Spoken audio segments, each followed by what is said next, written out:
10টা বছর দেখতে দেখতে কি করে কেটে গেল ভাবতেই পারছি না।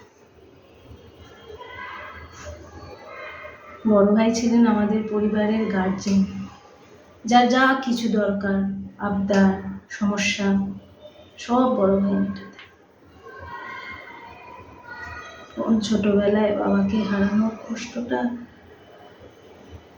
আজও ভুলতে পারিনি। মা সাদাসিধে মহিলা, সংসারের মারপ্যাচ অত বোঝে না। সেই বড় ভাই আজ আর আমাদের মধ্যে নেই।